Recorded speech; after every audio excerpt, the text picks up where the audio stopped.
Howdy folks, how you all doing? How are you epic people? Hope you're all having a wonderful day and keeping well. Well, anyway, on with today's gameplay. We're in the little Italian tier 6 tank destroyer, little sniper schnitzel, the Semavente M43 Bassotto on Safe Haven. So this little Italian sniper schnitzel, skills would say. So this little tank destroyer, in all fairness, it's insanely good. It really is. The cannon on this thing, it just shreds armour. Honestly, it does.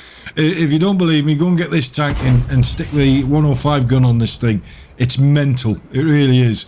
And for a tier 6 to be able to do stuff like this, as you'll see at the end, when we go to the end plates, you'll see what I'm banging on about. It's insane. It's mental. So would I recommend this tank? Absolutely, yeah. Especially if you're into tank destroyers. You've probably already got this tank already, I would have thought. But if you haven't, then it's definitely one to consider getting, without a doubt. It's brilliant, it really is. And I love playing this thing. And I've nearly managed to get the second mark of excellence on this bad boy, so that's good for me. Because it only takes me forever. But it hasn't taken that long in this little tank. Stay there. Stay there. I get a shot of you. Come on, stay there. There you go, look at that.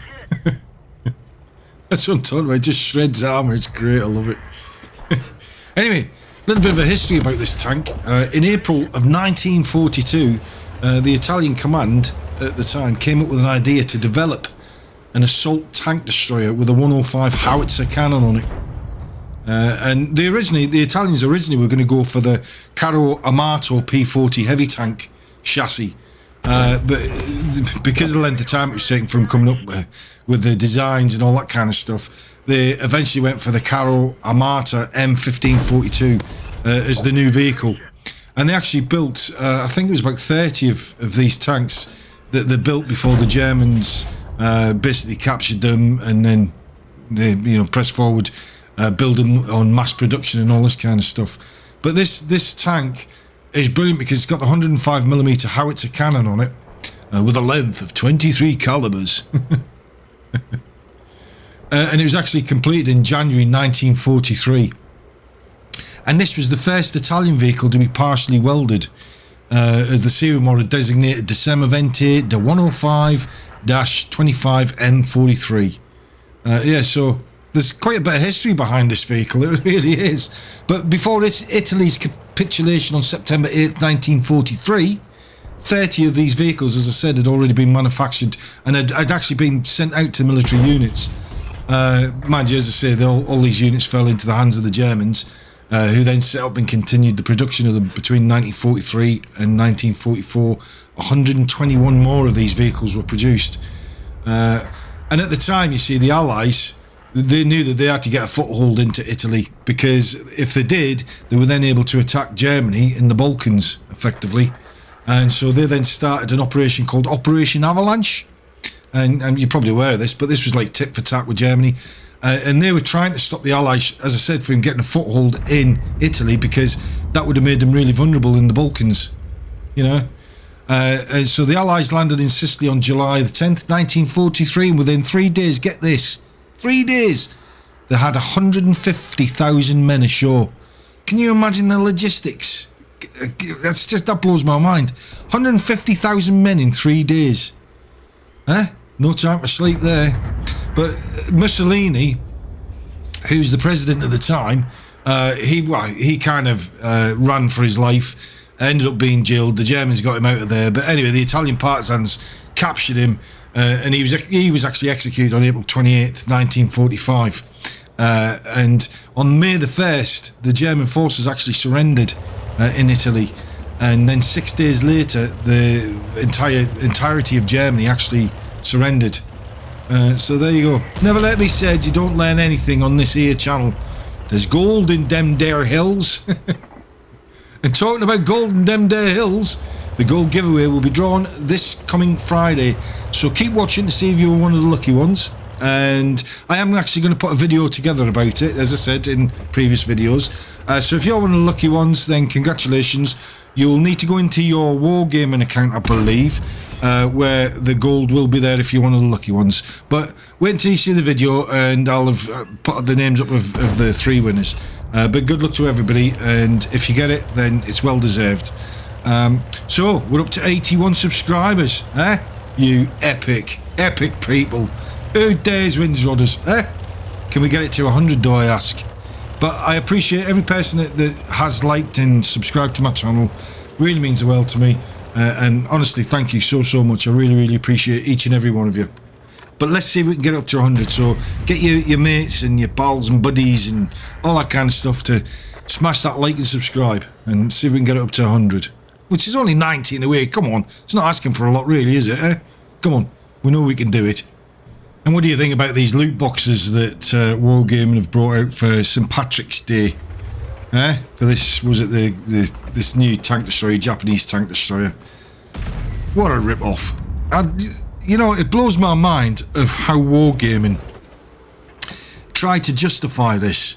I mean, there's not even any gold in the boxes. Really?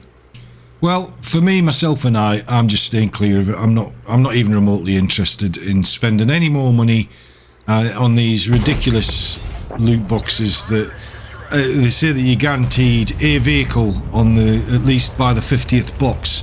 So in reality, Wargaming are going to try and milk you as best as they can of your hard-earned cash in order for them to give you this tank. I don't know, perhaps some people have been lucky and they've got it within the first 10 boxes or something. I don't know what the statistics are on it, but I'm not interested. I spent enough over the Christmas period, which to me is more worthwhile because you get the gold, you get the days premiums and all the other elements that go with it. So it kind of, alright, it's still a bit of a, you know, a hot topic as to whether it's worth it or not. But for me personally, I kind of prefer the Christmas period because I just feel you get more value for money. That's not to say it is value for money, I'm just saying it feels like it's a bit more value for money. But this St. Patrick's Day, these Irish lucky box things are just... no, not for me. I'm going to give it a wide berth, not interested. I'll just keep my money firmly in my wallet where it belongs right now. Unless there's something special that came up. But the ridiculous thing is they're probably going to bring this Tier 8 tank destroyer. Was it the Key or something it's called, isn't it? Something like that. They're probably going to bring it up for sale in the premium shop at some point anyway, which will probably go for some ridiculous price. I don't know. Who knows? But now I'm going to give it a wide berth. I'm not interested. They can ram it where the sun don't shine. And if you've got the vehicle, congratulations. I hope it's everything that you wanted it to be and then some. You don't see too many out on the battlefield of them, to be quite honest.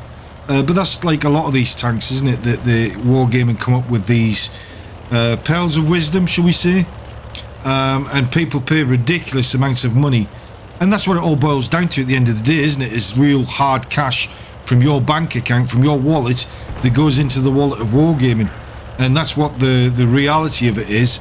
And some people have paid just ridiculous amounts of money for these tanks. And that blows my mind, but there you go. To each your own. It's not for me to tell anybody how they should or shouldn't spend their money. I can only talk for me personally, whether I think it's a good deal or not. But anyway, we're nearly at the end of the game. We've got this VK3002M. So I'm just trying to be a sneaky, beaky, freaky deaky. Sneaky, beaky, freaky deaky. I'm a poet and I didn't even know it. I'm trying to sneak around and see if I can get a shot up his ass, as Klaus would say. You like it like that, don't you? He comes up with some great one-liners, old Klausy, doesn't he? Bless him. And if you don't know who I'm talking about, I'm sure you do, and I'll be amazed if you don't. But go over to his channel, Klaus Kellerman, subscribe and do the thing. Show him some love. Anyway, stay there. Take it up the ass. I don't know where it comes from. I've no idea. But we've got one tank left. Anyway, we go on. We end up winning this battle. But let's go to the end plate and you can see exactly how we did. We did over 2,000 damage in a tier 6 tank destroyer. I think you'll agree that's not too shabby, is it? That's pretty good going, really. But anyway, let's go on to the end plates because there's only the artillery left and he gets wiped out in just a second. So we did over 2,000 damage, didn't make any credits, made a loss, but not too bad, came second overall. Anyway guys, if you enjoyed this video, hit that like and subscribe button, it means the world. Till the next one, take care, have a wonderful day, bye bye.